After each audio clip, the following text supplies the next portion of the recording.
అప్పుడే తెల్లారిపోయిందా? అసలే ఈ రోజు చాలా పనులు ఉన్నాయి. ముందు ప్రార్థన చేసుకుని పనులు చేయాలి. ప్రార్థన. సర్వాధికారి అయిన మా పరలోకపు తండ్రి, మీకు వందనములు. మాకు ముద్దిన దినము ప్రసాదించినందుకు మీకు కృతజ్ఞతలు చెల్లించుకుంటున్నాను. ఈ రోజు చేయు పనులన్నీ సఫలము చేయతండ్రి. ఆమేన్.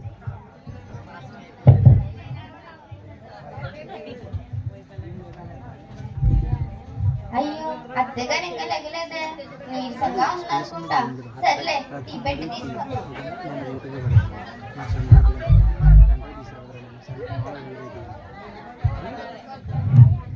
అత్తగారు, అత్తగారు లేదండి, టీ తీసుకొచ్చాను.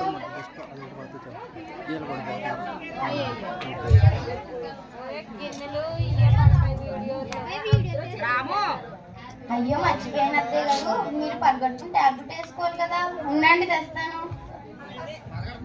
నా కోడలు ఎంత మంచిదో, నా కోసం అన్ని తీసుకొస్తుంది. ఇలాంటి కోడలు దొరకడం నాకు చాలా అదృష్టం. నాకు సమయానికి ఏమన్నా తీసుకొస్తుంది నా కోడలు. అత్తయ్య గారు, ఇదిగోండి టాబ్లెట్ వేసుకోండి. నువ్వు చాలా మంచిదాని అక్క. అదేంటి అత్తయ్య గారు, నాకు తల్లైన అత్తయ్య గారు మీరే కదా. మీరు నాకు తల్లి లాంటి వారు. మీకు తప్ప నాకు ఎవరున్నారు చెప్పండి. సర్లే, మీరు రెస్ట్ తీసుకోండి అత్తయ్య గారు, నేను ఇంట్లో పని చేసుకుంటాను.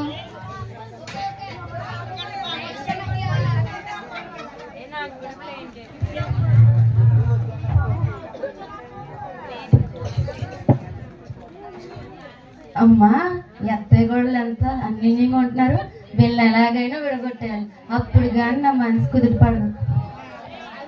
ఆంటీ గారు, ఆంటీ గారు, ఏం చేస్తున్నారు ఏంటి? ఏమీ లేదమ్మా, నీరసంగా ఉన్నాను, రెస్ట్ తీసుకుంటున్నాను. మా కోడలు ఇంట్లో పనులు చేస్తుంది. మా కోడలు చాలా మంచిదమ్మా. ఇలాంటి కోడలు దొరకడం నాకు చాలా అదృష్టం. నువ్వు అనుకున్నది మంచిది కాదులే. నీ కాల్లో నీ గురించి పోవడం చెప్పింది. ఆస్తంతా నీ పేరు మీద ఉందంట కదా. నీ కొడుకేం రాయలేదంట కదా. నువ్వు ఎప్పుడు చేస్తావా, ఎప్పుడు ఆస్తి అవుతుందా అని ఎదురు చూస్తుంది. రోజు వచ్చి నా దగ్గర గోరుని ఏడుస్తుంది. అవునా? అంటే నా కోడలు నా కోసం ఆస్తి కోసం ప్రేమగా నటిస్తుందా? అయితే ఆమె దాని గొడవ చెప్తాను. అయినా మీ ఇద్దరి మధ్య గొడవలు పెట్టాలని ఉద్దేశం అదేం కాదమ్మా. ఆగమ్మా, నన్ను ఎవరో పిలుస్తున్నట్టున్నారు. వచ్చాక చెప్తాను గొడవ.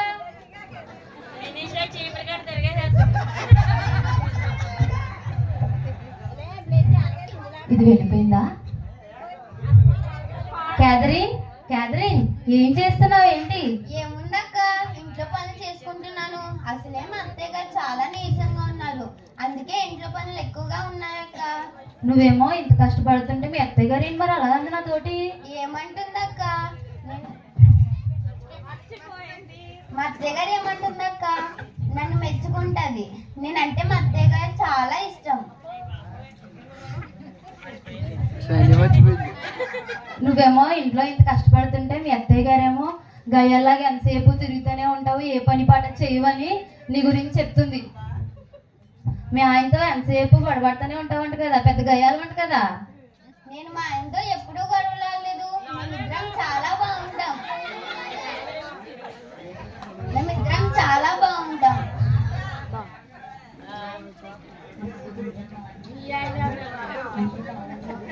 అంటే కావాలనే మా అత్తయ్య గారు అంటుంది. చెప్తాను ఈసారి దాని గొడవ. అయినా మీ కుటుంబాలు కూడా నాకు ఎందుకులే అమ్మా, వెళ్ళొస్తాను క్యాథరిన్.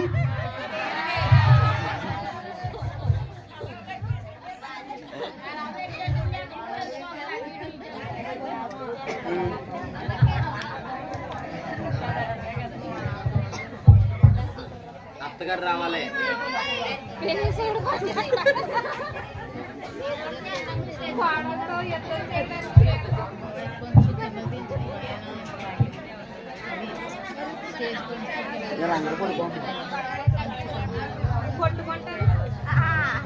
అత్తయ్య గారు అలసిపోయినట్టున్నారు, మంచి తాగండి.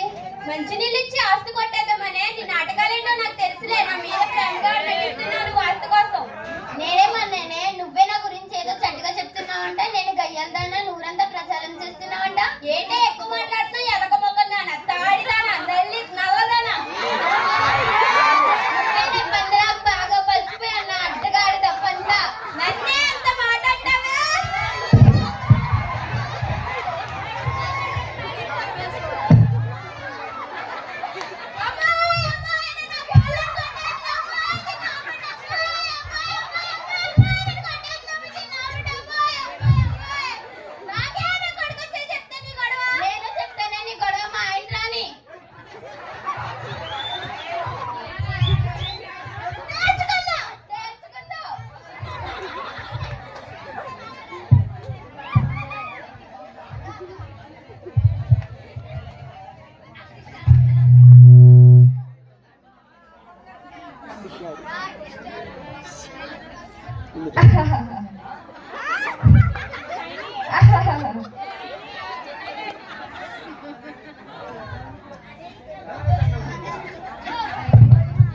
ఉన్నట్టున్నా.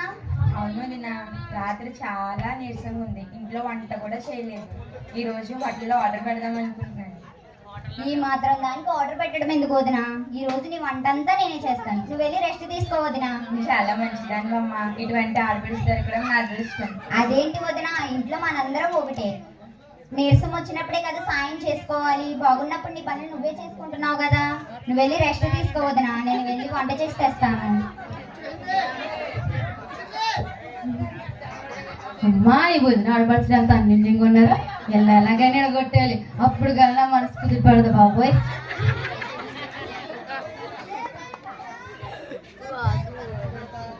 ఏమైంది రూపా అలా ఉన్నావు? ఏమీ లేదు వదిన, చాలా నీరసంగా ఉంది. ఇంట్లో వంట కూడా చేయలేదు. నా ఆడపడుచు ఉండడం వల్ల అన్నీ తనే చూసుకుంటుంది. ఈరోజు వంట కూడా తనే చేస్తుంది. అదేం లేదు, నువ్వు నీరసంగా ఉందని కావాలని యాక్షన్ చేస్తున్నావు కదా. మొన్న నీ ఆడబొట్టు చెప్పింది నాకు. కావాలని ఓవరాక్షన్ చేస్తా నీరసంగా ఉందని యాక్షన్ చేస్తుంది. ఇంటి చాకరీ మొత్తం చేయలేకపోతున్నానని రోజు నా దగ్గరికి వచ్చి బోర్ను ఎడుతుంది. అవునా? అయితే నా దగ్గర ప్రేమగా ఉన్నట్టు నటిస్తుంది నా ఆడపడుచు. చెప్తాను దీని గొడవ.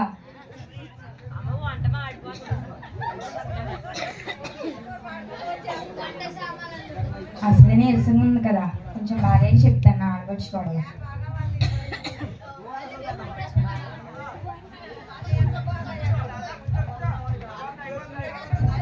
అమ్మే పావని, ఏం చేస్తున్నావు ఏంటి?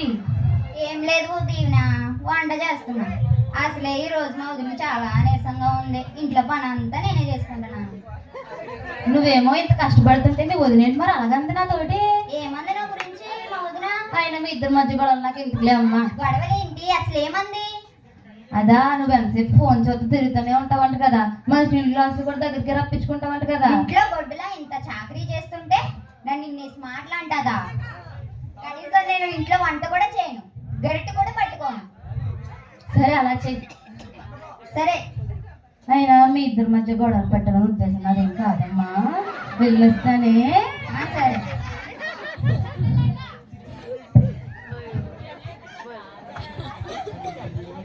ఇది వంట చేస్తానంది ఇంకా చేయలేదు అంటే కావాలనే చేస్తుందా? సరే నీరసంగా ఉంది కదా, ఈ రోజుకి మనమే వెళ్ళి పెట్టుకున్నాం. ఏం వదినా, ఆ భోజనం నేనే తెస్తానన్నాను కదా, నువ్వే వచ్చేస్తున్నావేంటి? నువ్వు చెప్పేది ఒకటి చేసేది ఒకటి. అయిన ఈ మధ్య నీ మాటలు చాలా తేడాగా ఉంటున్నాయి. ఎవరివే తేడా మాటలు? ఎవరివే తేడా మాటలు? నువ్వెన్ని మాట్లాడినావు నన్ను? నేనేమన్నానే? నేను పని తప్పించుకోవడం కోసం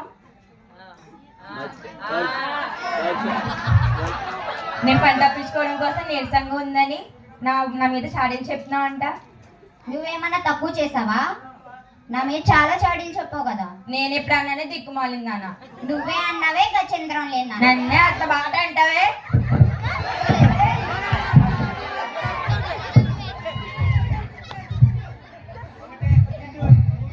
నన్నే కొడతావే.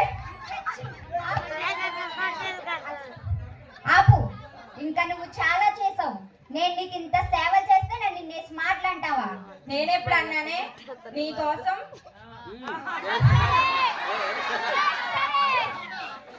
నాకు నిజంగా నీరసంగా ఉందని నేను నిజంగా అలా ఉంటుంటే నా మీద చాడీలు చెప్తావా? నువ్వేమన్నా తక్కువ చెప్పావా? ఇంట్లో ఫోన్ పట్టుకొని తిరుగుతున్నానని చెప్పావంటే ఏంటే?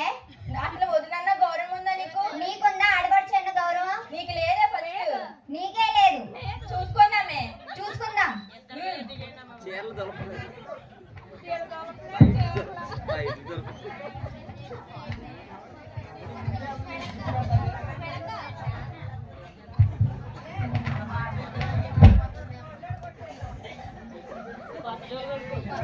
ఒరే అమ్మా, ఓసే అమ్మా, ఎక్కడ తెచ్చావే? ఏమైందమ్మా? తల్లి అనే గౌరవం కూడా లేకుండా అలాగే ఎందుకు ఇవ్వాలి నేను? నీ చిన్న కూతురికేమో ఎక్కువ ఆస్తి ఇచ్చి నాకేమో తక్కువ ఆస్తి రాస్తావా? ఎందుకు ఇవ్వాలి నీకు? అమ్మా, తల్లిదండ్రుల ఆస్తి ఇద్దరికి సమానంగానే పంచానమ్మా. నా ఆస్తి కొంచెం ఉంటేనే అది చెల్లికి రాశాను. అదైనా నేను అనారోగ్యంతో ఉన్నప్పుడు చెల్లే కదమ్మా నన్ను చూసుకునేది. నువ్వు చుట్టం చూపుగా వచ్చి వెళ్ళిపోతున్నావు కదమ్మా. ఏదేమైనా సరే తల్లిదండ్రుల ఆస్తి సరిసగంగా పంచాలి.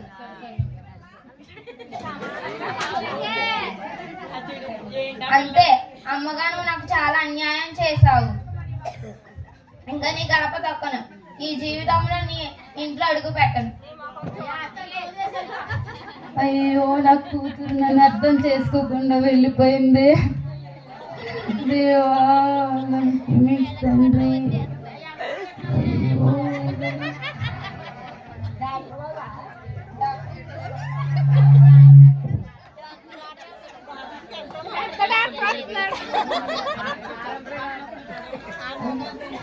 అయ్యో, నాకు నీరసంగా ఉంది.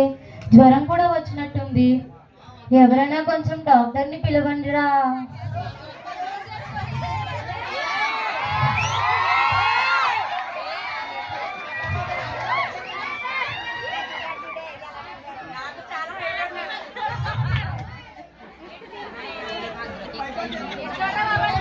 ఎవరమ్మా నన్ను పిలిచింది? నేనే డాక్టర్ గారు. ఏమైందమ్మా? నాకు చాలా నీరసంగా ఉంది డాక్టర్ గారు. జ్వరం వచ్చినట్టుంది. చెయ్యమ్మా.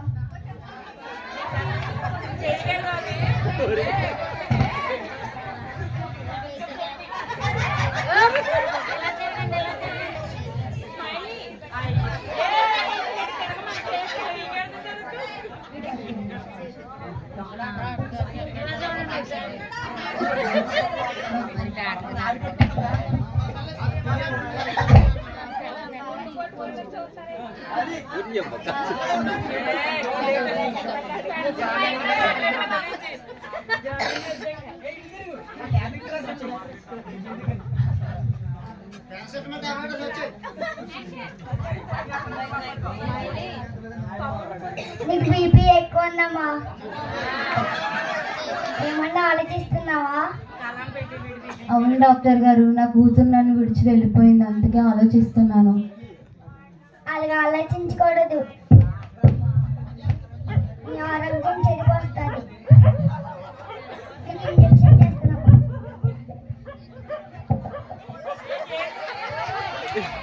టాబ్లెట్ రాసిస్తున్నాం. ఈ వాడమ్మ తగ్గిపోతుంది.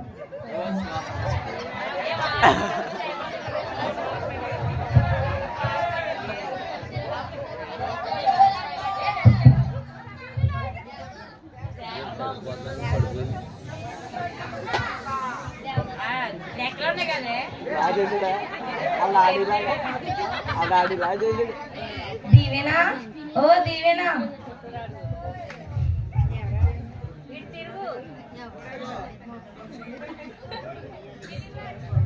అమ్మా, నువ్వు చేసిన తప్పుల వల్ల నీ కూతురు నిన్ను విడిచి వెళ్ళిపోయింది.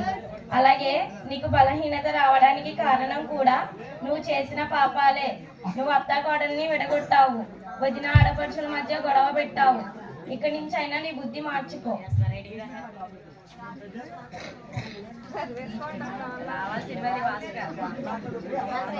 వారి మనసు పొందుము. దేవుడు నీకు తోడుగా ఉంటాడు.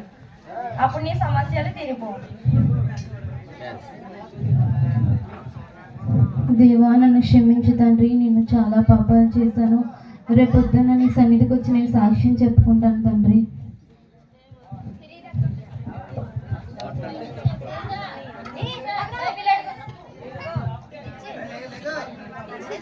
అయ్యో, అప్పుడే తెల్లారిపోయిందా? నేను చర్చికి వెళ్ళాలి.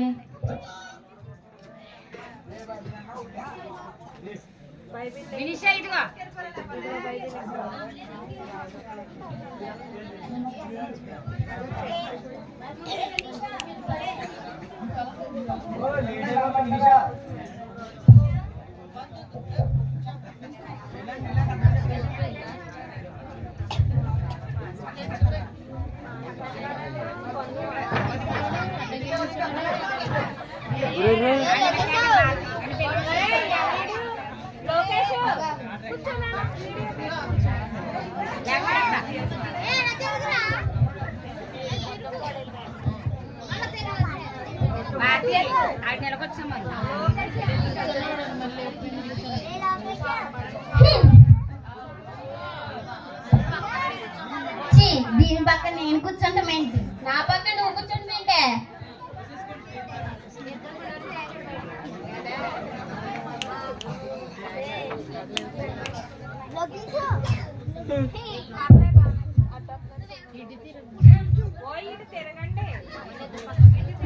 దీని పక్కన నేను కూర్చొనేది ఏంటే?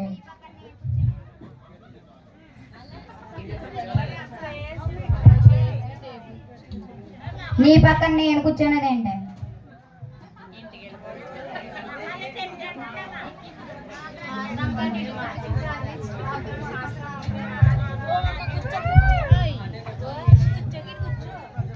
వందనాలు పాస్టర్ గారు. పాస్టర్ గారు,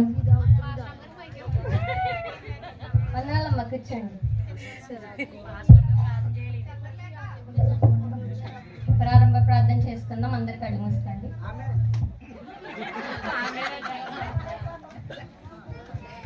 సృష్టికి కారణభూతుడైన మా ప్రియ పల్లవి తండ్రి, వచ్చిన వారందరినీ దీవించండి, రాని వారిని నడిపించండి, పాటల్లోనూ వాక్యంలోనూ ఆరాధనలోనూ అన్ని నీవేయండి, ముందుకు నడిపించు. ఆమేన్. అందరూ కలిసి ఒక పాట పాడండి అమ్మా.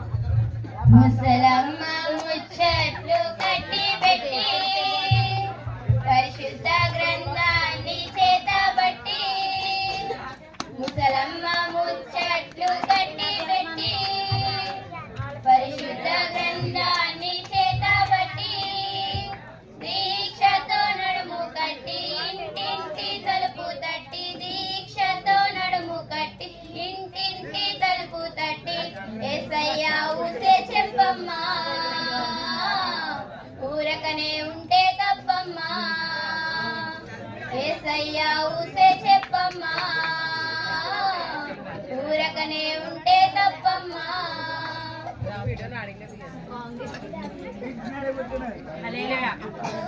అమ్మ వాక్యం చదువుకుందాం. అమ్మ దీవెన లేచి వాక్యం చదువమ్మ. కీర్తనలు 133వ అధ్యాయం 1వ వచనం. సహోదరుల ఐక్యత కలిగి నివసించుట ఎంత మేలు, ఎంత మనోహరము.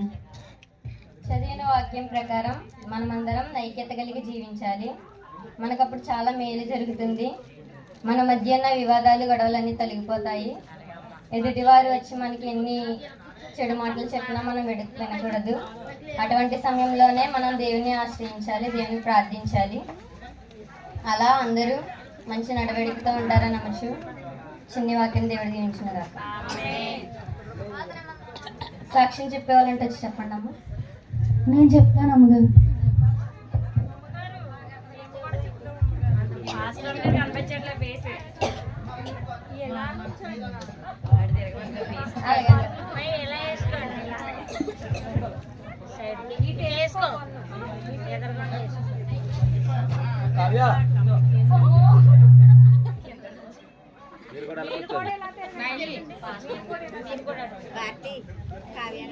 ముందుగా దేవుని నామానికి వందనాలు, అమ్మగారికి వందనాలు, సంఘానికి వందనాలు.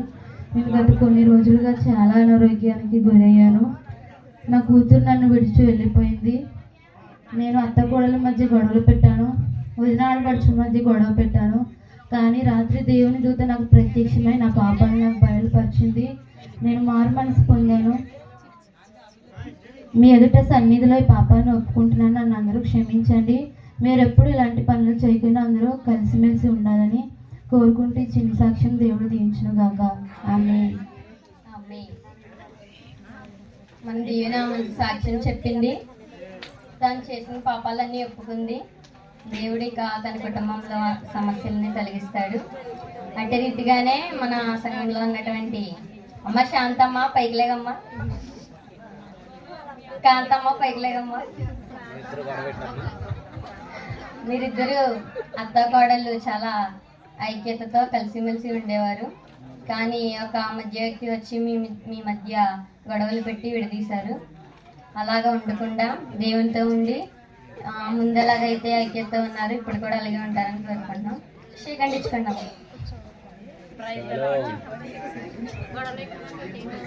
అమ్మ పావని పైకిలేగమ్మ. మరి ఇంకో పైకి లేదు. మీరు కూడా మంచి తోడుకోడలుగా నడుచుకునేవారు. మీ మధ్యలో కూడా ఒక మధ్య వ్యక్తి వచ్చి మాటలు అందించి చెడు మాటలని చెప్పడం వల్ల మీరు కూడా మనసు మార్చుకొని గొడవల వరకు వెళ్ళారు. అలా ఉండకుండా ముందులాగే ఉంటూ మంచిగా ఉంటారని నమ్ముచు సెకండ్ ఇచ్చుకున్నాము.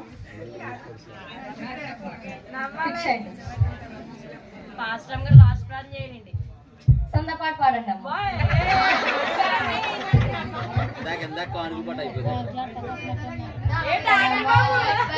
చేయుము ప్రభునకు నిదేహముదనము సమయమును సమర్పణ చేయుము ప్రభునకు నిదేహముదనము సమయమును.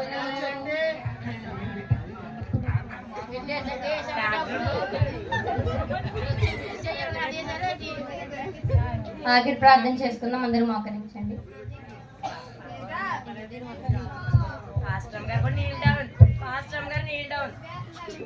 సర్వ సృష్టికి కారణభూతుడైన మా ప్రియ పర్లకు తండ్రి, జరిగినటువంటి స్కిట్లో నీతిని మాకందరికీ గ్రహించుకునేలా చేయము. అలాగే వచ్చిన వారందరినీ దీవించము. మా అందరికీ నీవు తోడుగా ఉండము. ఈరోజు జరిగినటువంటి క్రిస్మస్లో అందరికీ దీవెనలు కురిపించి అందరినీ చూపిస్తామని నమ్ముచున్నాము. అటు రీతిగానే మమ్మల్ని అందరినీ దీవించండి. ఆమేన్.